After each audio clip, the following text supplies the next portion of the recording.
Valentino Memorial Celebration. And 81 years of anniversary celebrations. I think as far as long-standing Hollywood traditions go, this must stand as one of the oldest running in our city. So I think that's quite impressive. It is due in large part, of course, to people such as yourselves who continue to keep his traditions alive, to keep his memory alive, his work and his legacy. For this we thank you, and Hollywood Forever is honored to be a part of yet another year of celebrating the work and the life of Rudolph Valentino. Thank you so much all for being here. And to begin our services, we will have Mr. Tracy Terhune.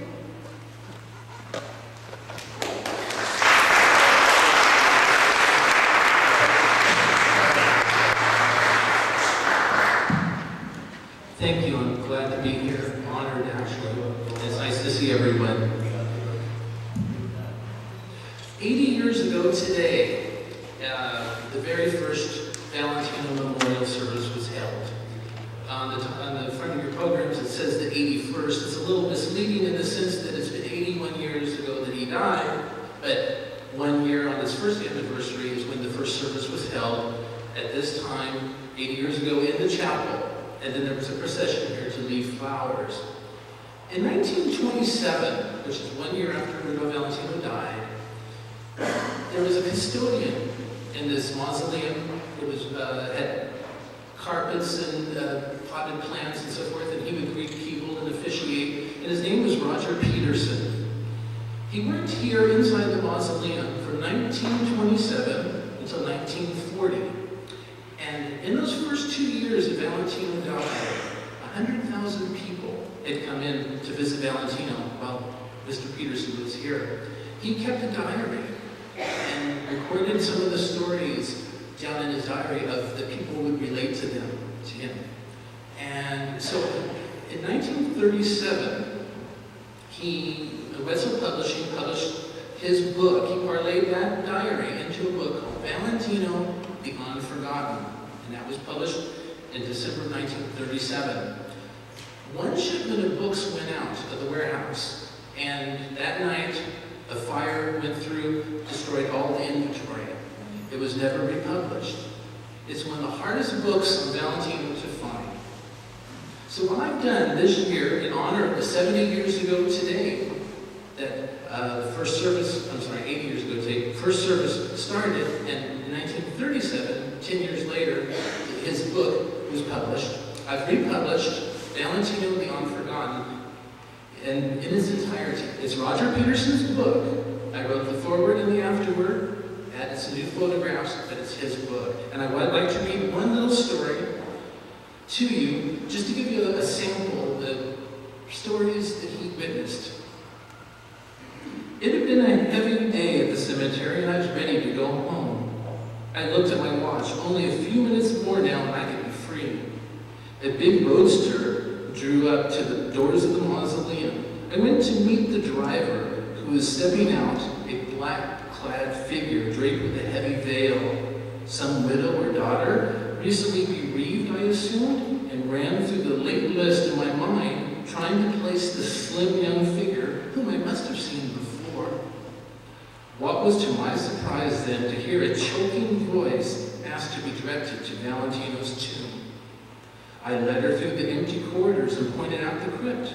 With an outcry, the girl threw herself upon the marble floor and sobbed, "I can't go on, I can't. Oh, Rudy, why did you leave me? Let me come to you."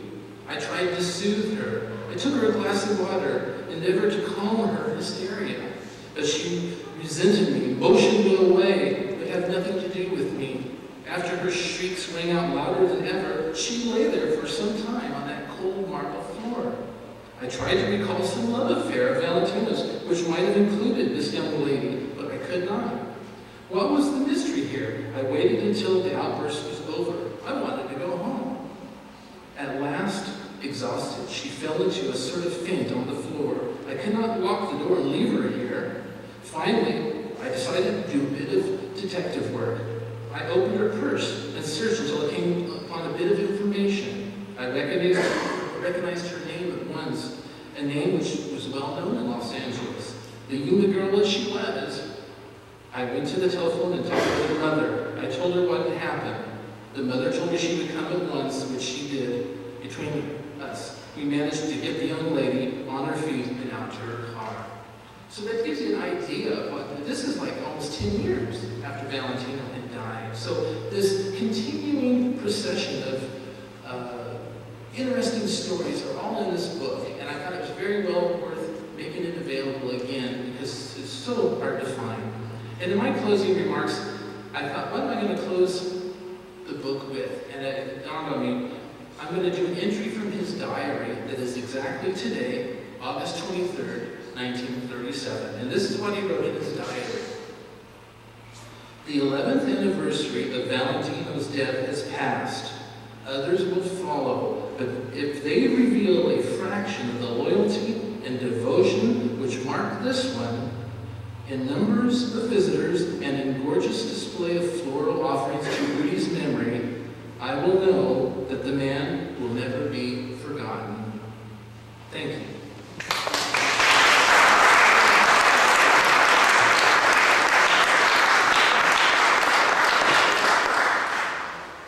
And now it's my pleasure to introduce another lady in black who is going to read selections of poetry from Daydreams. Please welcome Carrie Bible.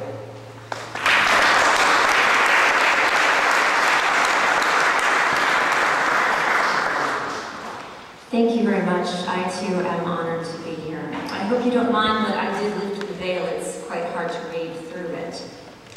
As many of you know, Valentino was an artist. He was an actor and a dancer.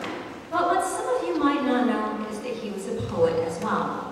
In 1922, after the making of Young Raja, he went on strike and found himself with a bit of free time on his hands. So he wrote a collection of poems that was subsequently published in 1923 entitled Daydreams. And I will actually read two poem selections from Valentino's personal copy of the book.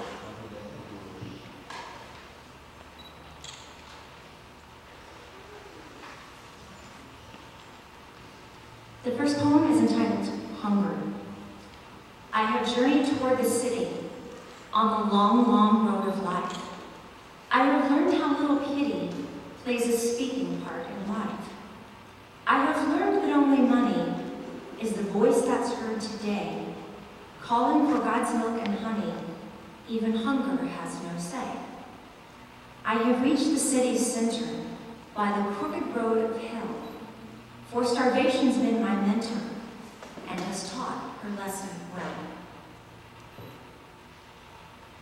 The second poem is called The Choice. Words are jewels rare, if need be. Words are sometimes fair. You heed me. But our choosing makes them seem the reflection of a dream. Let us therefore choose in reason, whereby all that good is ours, and by knowing rightful season, pass forever, happy hours. Thank you.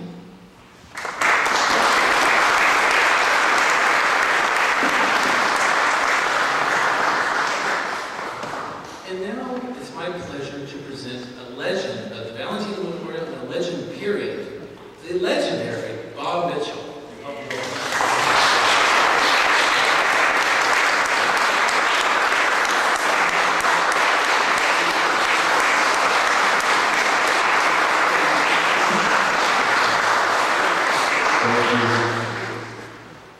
I never met Valentino. My connection with him was that I was a substitute organist in Pasadena, and I played for the Eagle, where he plays part of a Cossack and makes love to Catherine the Great. And then I also played for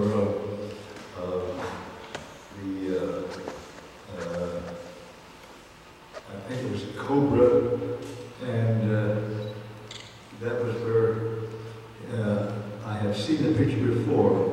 You know, now tonight we're going to show the young relative. I've never seen that picture, and I wish I could tell you more about it. I'm going to sing about it, and it might be a very sad picture because in the song, he's sad, he's longing for his beauty across the sea, and she's sad, she's longing for her Roger across the sea. And I'll tell you more about it after I see the picture. But meanwhile, I'd like to put in a commercial that we found a picture of Valentino before he was famous. He got his great fame from the Four Horsemen of the Apocalypse, where his magic was captured. And in this one, Carmel Myers is a star, and he was just given a small credit. So now I played a background for it. It's called Society Sensation, and it'll be on sale tonight. So bring lots of money and buy lots of copies. Now I think we should go into the young Roger, and it starts with a kind of a hoochie cooch. I thought it was too corny, and I thought, well, it's typical of the Oriental foxtrots at the time. So we can see 1, 3, 1, 3.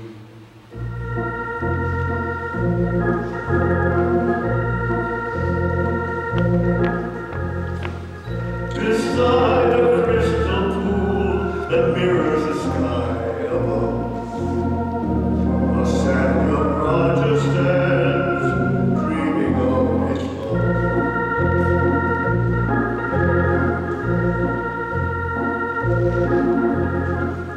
And then, as if by magic, she comes before him there, so wondrous, sweet and fair, her love song seems to fill the air. For her lonely heart is calling far across the purple sea to her own beloved Roger.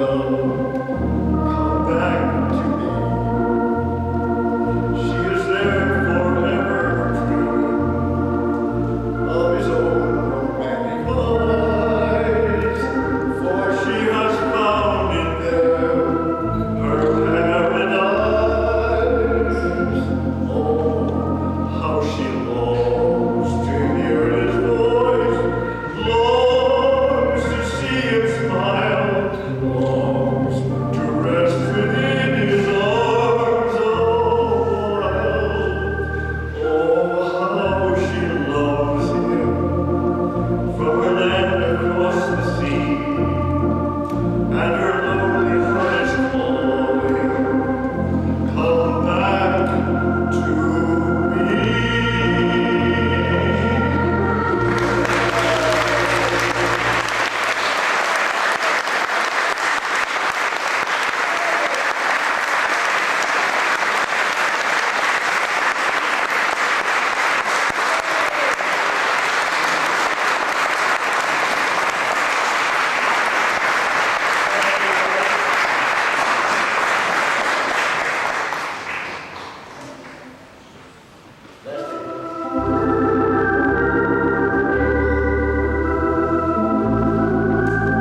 highly respected film convention, Cinecon, is held annually at Hollywood.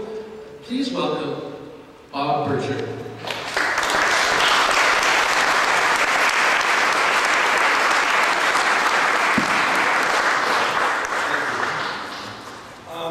I probably first became aware of Valentino in 1961 when I was 11 years old, and I saw the TV special that the local produced called Hollywood Golden Years, and I developed an interest in silent films. At the time, it's hard to imagine that today we have video cassettes and DVDs and Turner Classic Movies, but at the time it was very difficult to see any films in the silent era. And most of what I could glean about Valentino was from newspaper commentaries or Scandal magazine commentaries. At the time, there had been a big blow-up in the Scandal magazine industry in the 50s, and many of the Scandal magazines were trying to shy away from current stars, and they would dredge up old scandals, true or not, in order to sell magazines. And Roscoe Arbuckle and Real Valentino, Mary Miles Minter, William Desmond Taylor were all often dredged up again and again and again. I managed to see The Son of the Sheep at the Silent Movie Theater in Fairfax, back in the days of John Overton and I went largely out of curiosity, but I was amazed that the one-dimensional portrait that I had heard of Valentino, the great lover, the Latin lover, was, it wasn't inaccurate, but it wasn't the whole story. The film had a great deal of action and charm and humor, and I was captivated by Valentino in a way that just seeing a few odd clips or hearing a comment from a reporter or seeing stills didn't offer the kind of dimension that I saw on the screen. I think it's a tribute not only to Valentino but to his fans that his memory has been kept alive all these years, that there's something there beyond just the man, beyond the screen personality, beyond the images that we have come to take as part of our culture. And it's a tribute to him and to his legacy, and a tribute to you as well for keeping his name and his tradition alive. We're going to show now a little 8-minute film that we made based on Tracy Turpin's book, Valentino Forever, that gives a brief history of the Valentino Memorial Service, and I hope you enjoy it.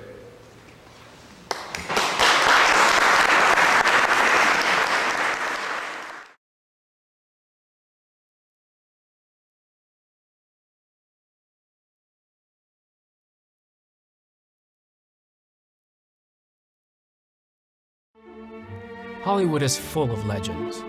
No legend is more enduring than that of the mysterious Lady in Black, who made her annual pilgrimage to the tomb of silent screen star Rudolph Valentino. When Valentino died on August 23, 1926, it caused an unprecedented outpouring of public grief.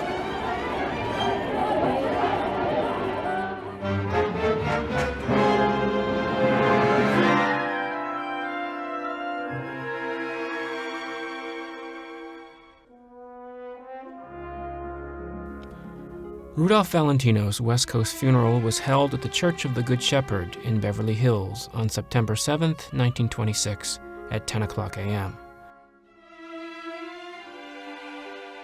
The service was hastily organized by Valentino's business manager, George Ullman, and admittance was by personal invitation only.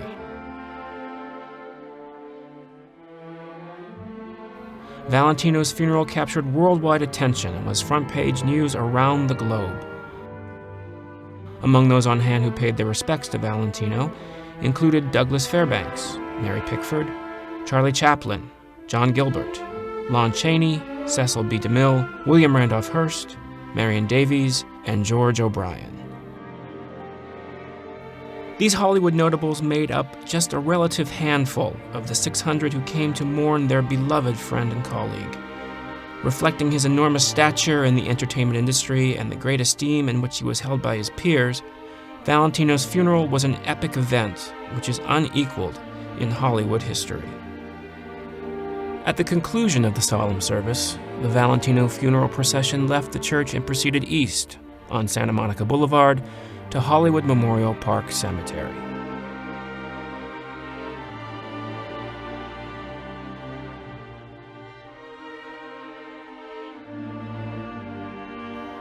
Tens of thousands of well-wishers lined the roadways. The huge majority of those on hand were mourning Valentino, but many also wanted to witness a sad but spectacular part of Hollywood history. Once the procession entered the cemetery gates, the final phase of Valentino's journey was witnessed by hundreds more who were allowed within the cemetery grounds.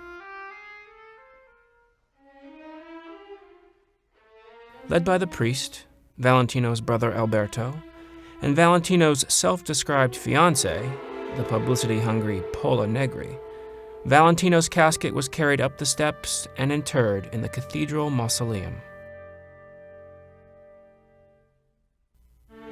The initial period following Valentino's death saw the raw emotional outpouring of public grief, which within a few years morphed into curiosity, which included the arrival of the mysterious Lady in Black, who would plant her gift of roses and depart without speaking so much as a word. For many years, she would never reveal her reason for the annual trek to Valentino's grave, nor would she disclose her identity. Yet this gimmick guaranteed worldwide press coverage each and every year, and the Lady in Black, the role assumed by a number of women over the years, would become synonymous with Valentino's memorial service. After years of annual visits, the name of one of the most prominent of the Ladies in Black was finally revealed to be Dietra Flammé. Declaring herself to be the original Lady in Black, she revealed that she had met Valentino as a young girl, at the age of 14. Dietra maintained that when she fell ill a couple of years later, Valentino had visited her in the hospital, reassuring her that she would not die. In fact, Valentino had predicted that he would probably die first, and if he did, she must promise to bring roses, his favorite flower, to his grave. And so, in keeping her end of the bargain, Dietra was fulfilling what she considered to be a sacred pledge. In the 1950s, the Valentino Memorial Service would be subjected to a spiritualist craze which included phony mediums, seances, and proclamations of otherworld Rudy sightings. Thankfully, this phase was short-lived, but not before 3 books made their way into print. In The Return of Rudolph Valentino, the author, Carol McKinstry, claimed that Rudolph Valentino had dictated an entire motion picture screenplay channeled through her almost 30 years after his passing.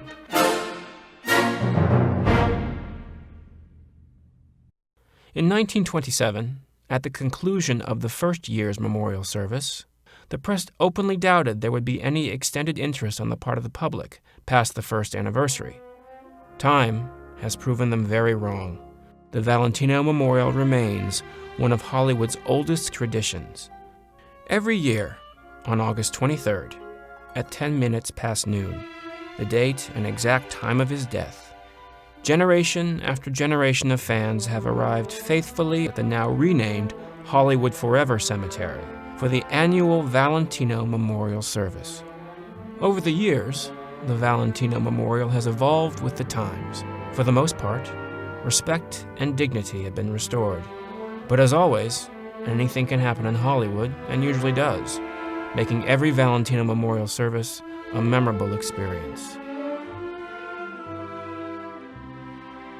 Even today, his warm charm, sensuality, and brilliant charisma continue to radiate. New fans are mesmerized by his magnetic personality. Their discovery guarantees that Rudolph Valentino will be remembered always. And that's as it should be. Valentino is forever.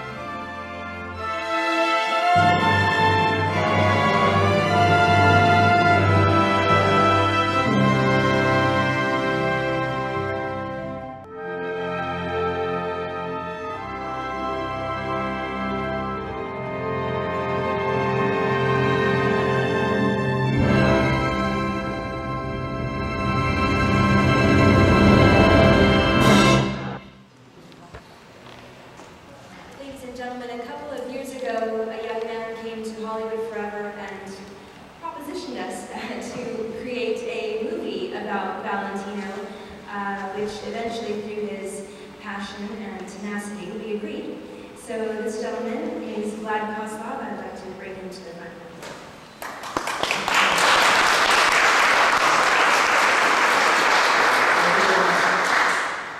Before I introduce our special guest, I would like to invite you tonight for our special screening, which will take place here at 6:30. We will be showing 3 movies here, and I would like you to come. And today, my honor to introduce you a legendary person, a credible producer, the guy who worked on Paramount since 1927. This is Lyles.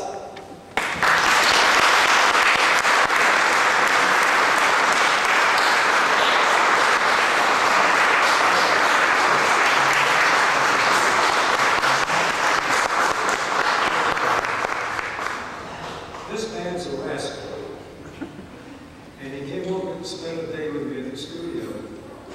And he walked around the studio for the next week. Everybody on the line called me and said, "God, that man looks just like Rudolph Valentino." I said, "He is Rudolph Valentino." I said, "He's buried next door, and once every 5 years he comes over to visit us." And I, being the oldest person there, he visits me. And I tell you, if they do this film that they're holding, you get on. Many of us hope we did like a friend here will be in it.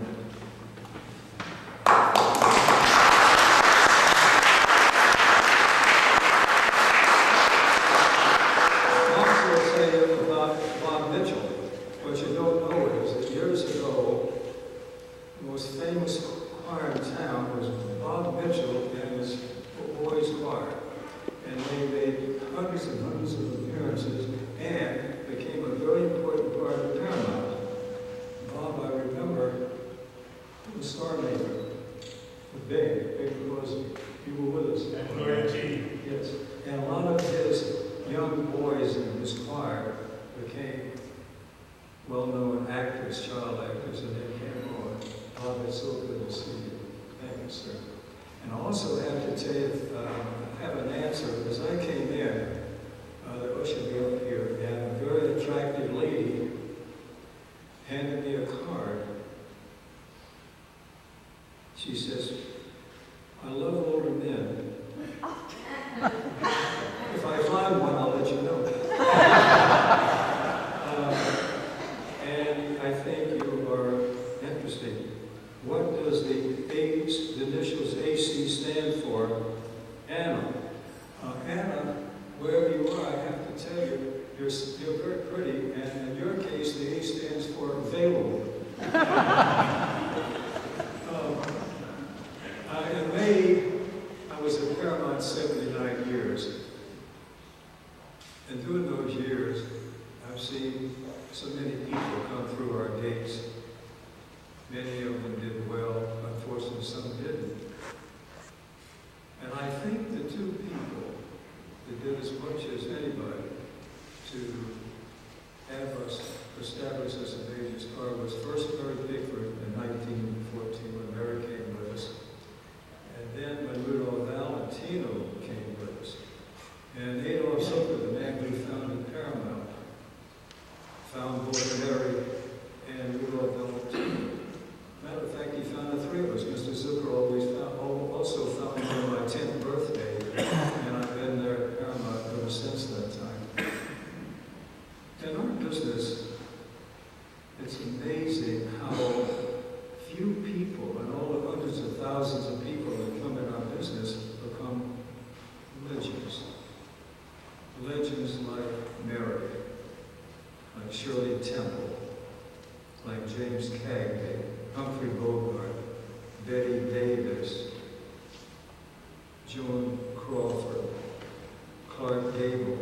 And in that group is certainly the name of Rudolph Valentino.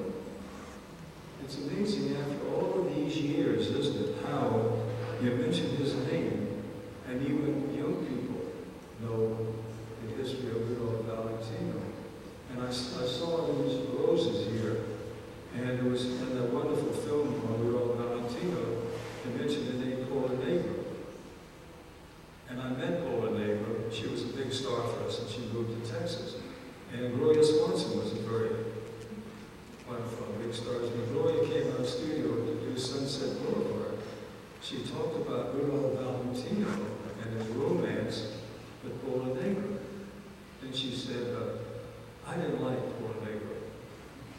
She said, when I arrived at the studio and got out of my chauffeur-driven car, I had two young girls with baskets of flowers, basket of rose petals. And as I walked in the studio, they threw the rose petals in front of me so that I'd be walking on rose petals coming into the studio. Then she said, then that bitch, Paula Negro.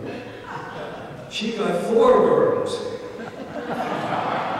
grow these up. So I understand that the romance between Paula Negro and Rudolph Valentino was very feisty. That is a story that understands that. And I look out over the audience here and I see so many people that I know, known for many, many years in our studio. Like Marvin Page here, who knows everybody in Hollywood and brings people to these wonderful events. And I am here representing quite a few things. I'm here representing Paramount, which I go in every morning to wind me up. And then I'm here to represent all the people all over the world, I think, who have had great admiration, great love, great devotion for Rudolph Valentino.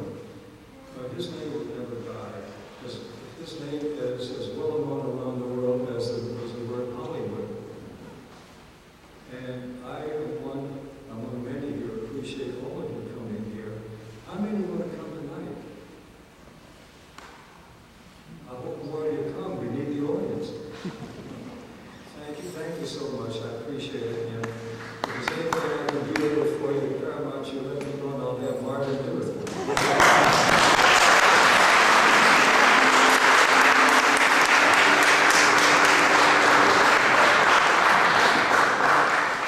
Thank you, AC. Next on our list is someone who entertains us almost every year, become a regular here, and a welcome addition to the Valentino Memorial. Please welcome Ian Wickham.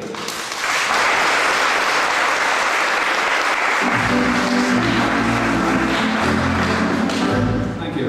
It's an honor to be here. This is like the songs that Bob sang. This was an exploitation song. It's quite a good song that came out in 1926 when Mr. Valentino died. It's called There's a New Star in Heaven Tonight. It became quite a hit, actually.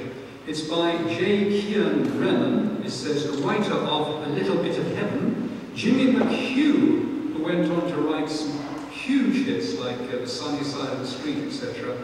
And, mysteriously, suspiciously, Irving Mills, who has got his name on all kinds of songs. So here it is, complete with the verse. Bob, I will start off on the ukulele with the verse, and then you will join me on the chorus. Stars may come, and stars may go, up there in that starry space.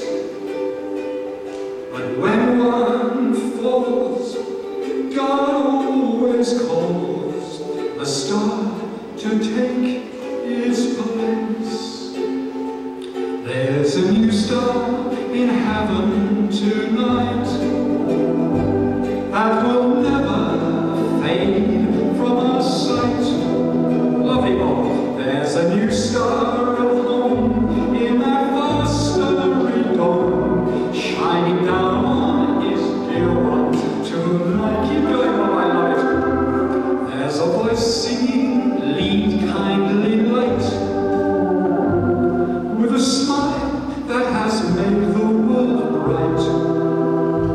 Valentino, goodbye, but way up in the sky, there's a new star in heaven tonight. I'm going to sing verse 2 now, Bob. It's rather good. I want to sing verse 2. If you want verse 2, it's very, very good. Stars may rise, but in my eyes there shines only one tonight. A jewel rare, God wanted there within his crown of light. Everybody, there's a new star in heaven tonight that will never fade from our sight. There's a new star above. There's a new star at home in that far starry dome, shining down on his dear ones tonight. There's a voice singing, lead kindly light, with a smile that has made the world bright. Big finish here. Valentino, goodbye, but way up in the sky, there's a new star in heaven tonight.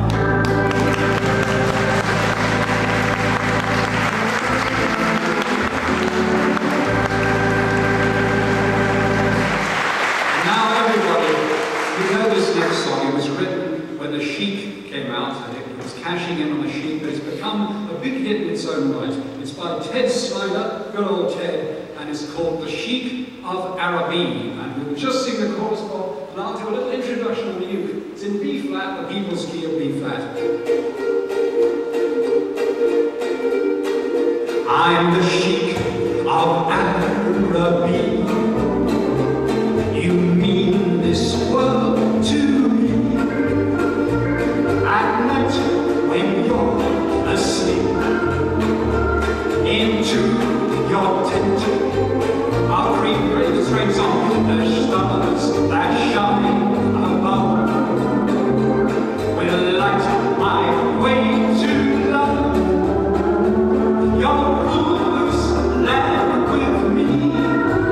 Yes, I'm the Sheik of Araby. Now the English version.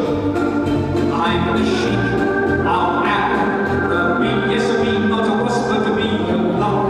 Belongs to me, yes, to me, not to you, but to me each night. When you're asleep, yes, asleep, not to your tent. I'll creep, yes, a crawl, not a creep, but a crawl. The stars that shine above will light my way to love. That's it, love. Come rule this land with me. I'm the Sheik of Araby.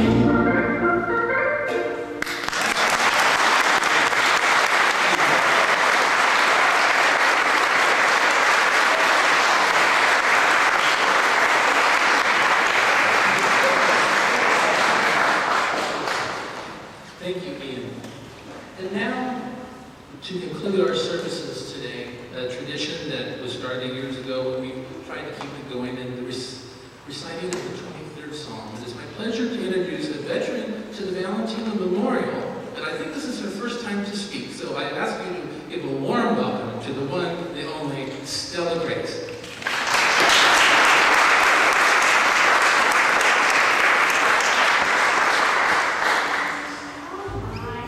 Thank you everyone for coming. Wonderful old friends, lots of new friends, but I want to do something that's never been done before. Lon, come up here please. Lon, come up here please.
thank everyone. Stella's already thanked the Valentino Committee, so I won't include them again, but I'd like to thank our guest speakers who came here today and shared their stories and time with us. And Carrie Bible, Our Lady in Black, Bob Bircher,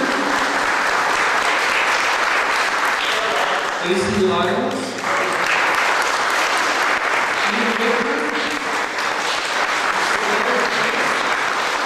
and the legendary Bob Mitchell, who was accompanied by Mr. Fox.